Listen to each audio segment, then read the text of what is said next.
Quizás sería bueno que nos ocupáramos un rato de charlar sobre Juan José Saer.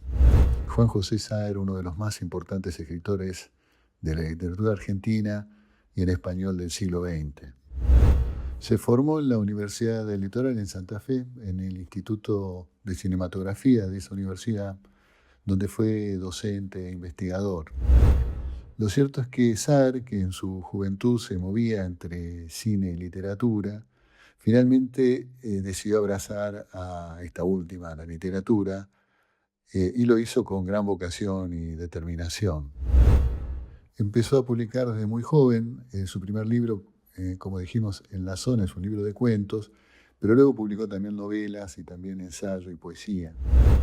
Pero en vez de usar imágenes, como hace el cine, él lo hace con palabras, con palabras, con palabras, con palabras. Hola, soy Eduardo Varela, pero llámame Edu. Y bienvenido a Mundo Edu, un espacio para conversar sobre personas y temas que nos interesan con el espíritu de una charla de café. Bueno, un monólogo de café en este caso, pero que quizá se convertirá en charla cuando vos me hagas llegar tus comentarios y opiniones.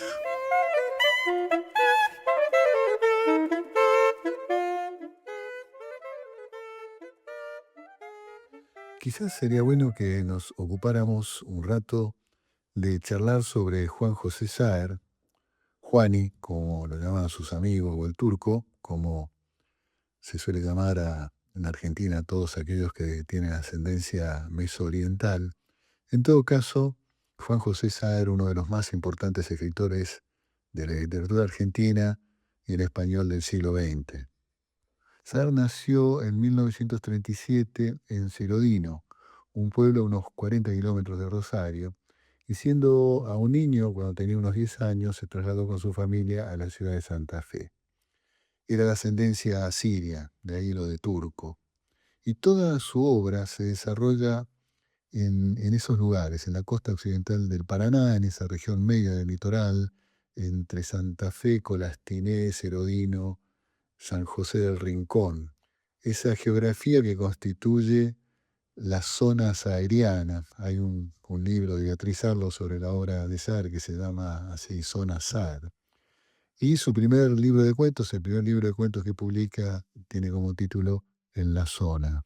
Se formó en la Universidad del Litoral en Santa Fe, en el Instituto de Cinematografía de esa universidad, donde fue docente e investigador.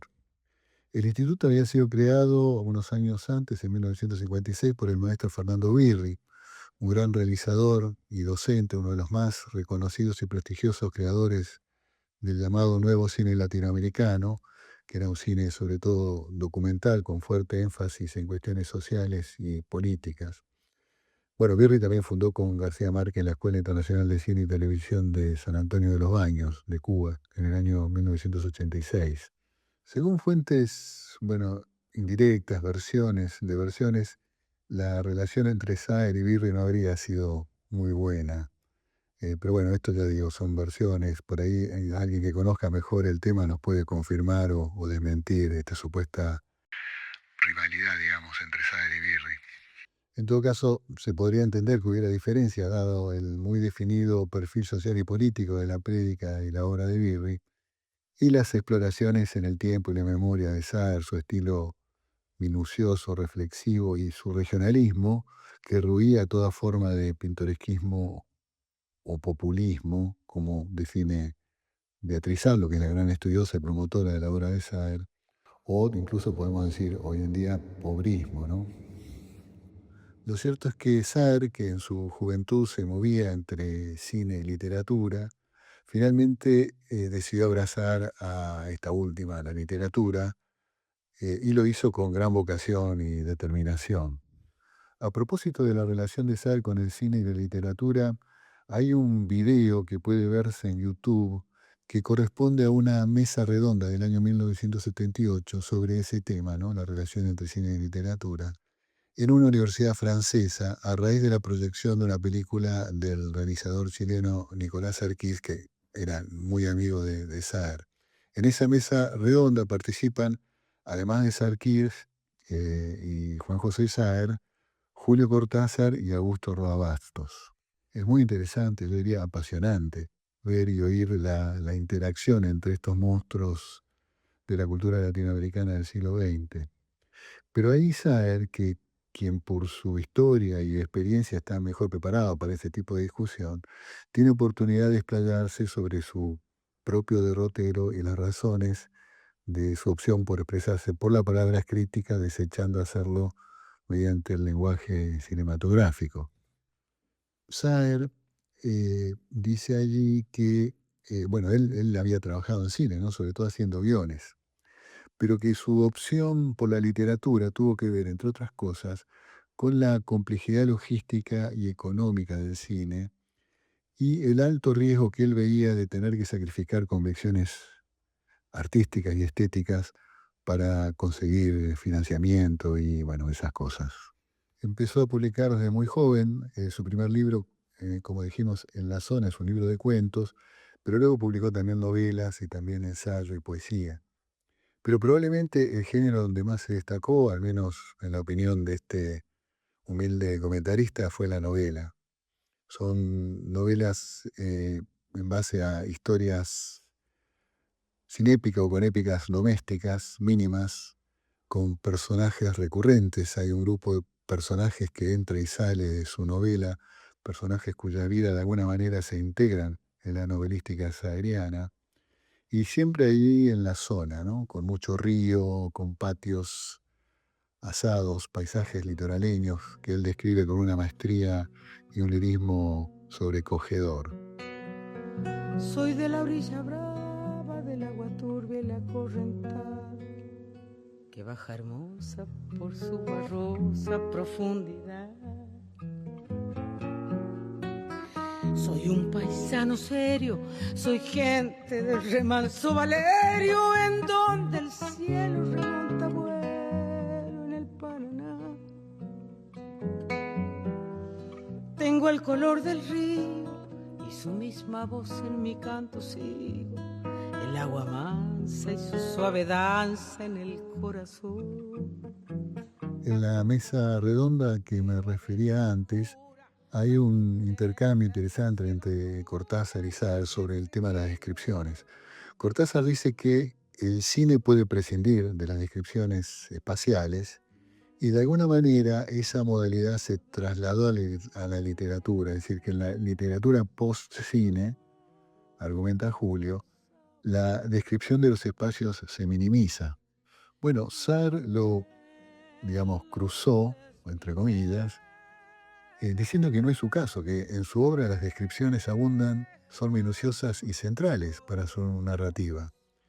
En efecto, mucho de lo más memorable de los textos de Saer son esas descripciones morosas en las que él se detiene en detalles que serían banales en otro contexto, pero que bajo su pluma adquieren una entidad magnífica, dotados de una fuerza simbólica que de alguna manera se reabsorben en la trama, alimentan la trama. Volviendo a la cuestión de la relación entre cine y literatura y el intercambio de Saer con Cortázar sobre las descripciones, hay una reflexión respecto a la literatura de Saer que la verdad no sé si la leí o se me ocurrió a mí, pero en todo caso, ahí va. En los textos de Saer hay algo de cine en el hecho de que nunca o rara vez Saer nos cuenta qué piensa el personaje, qué hay dentro de la cabeza del personaje. Él describe, como ya dije, con minuciosidad y alto lirismo, el espacio, los gestos, los rasgos físicos, los movimientos, lo que dicen, lo que hablan los personajes, pero no lo que pasa en la cabeza de los personajes. Eso tenemos que, en el mejor de los casos, inferirlo de todo lo demás. Es decir, Sartre desdeña la ventaja que tiene la literatura respecto al cine en cuanto a que en la literatura el narrador puede contarnos lo que piensa y lo que siente el personaje. En el cine, no. Saer de alguna manera usa recursos cinematográficos para decirnos lo que piensa y siente el personaje, pero en vez de usar imágenes, como hace el cine, él lo hace con palabras.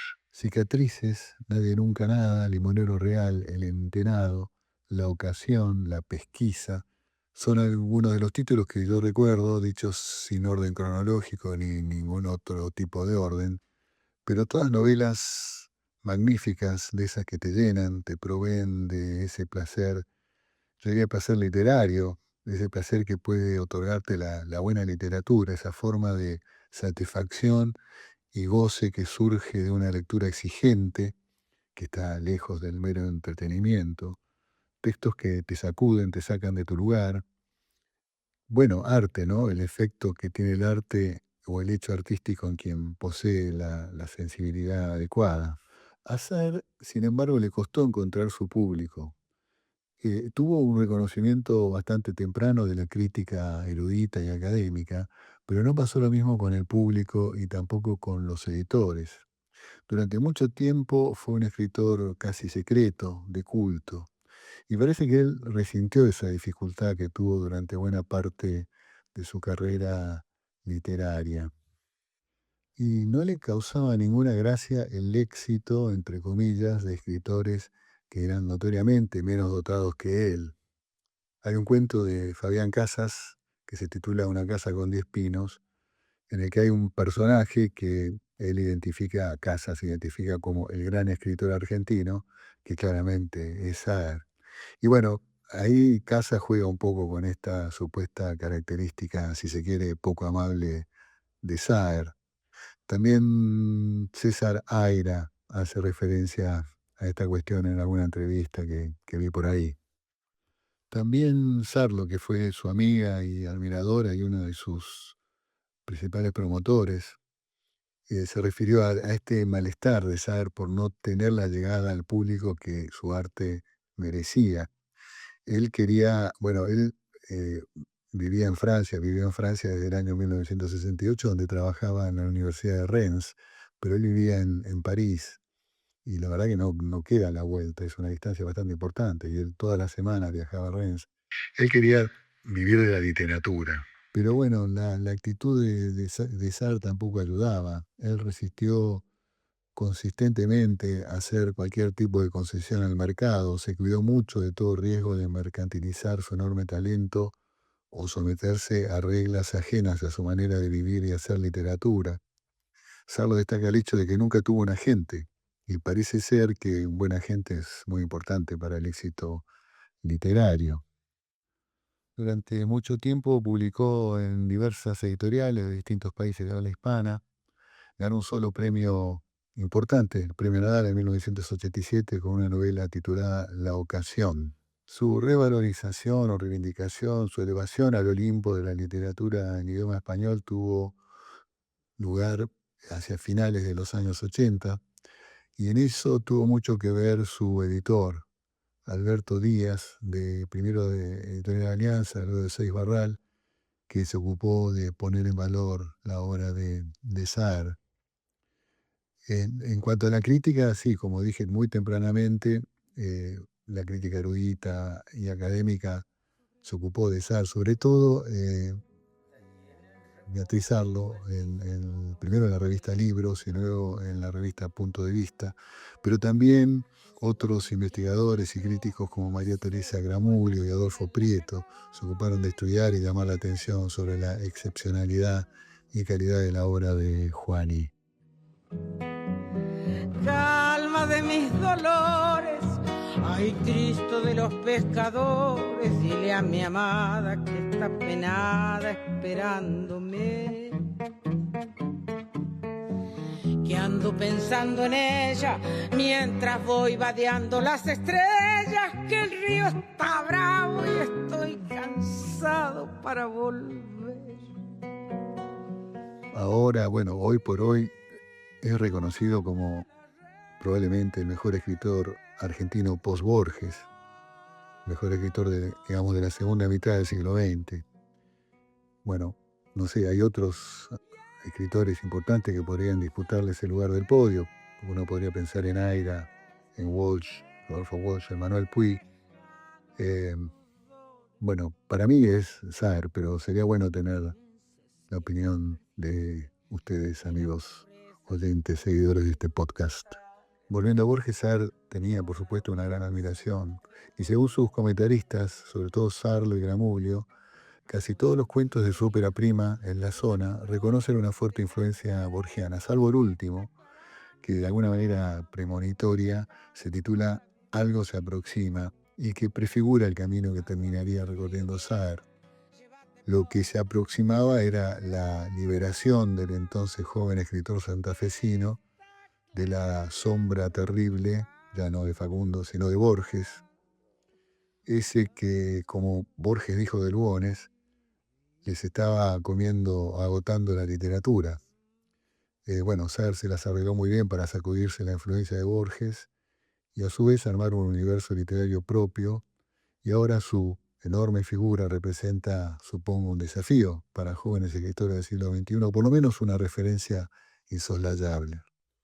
Saer se fue a Francia muy joven, tenía 31 años, y también murió joven, a los 67, 68 años.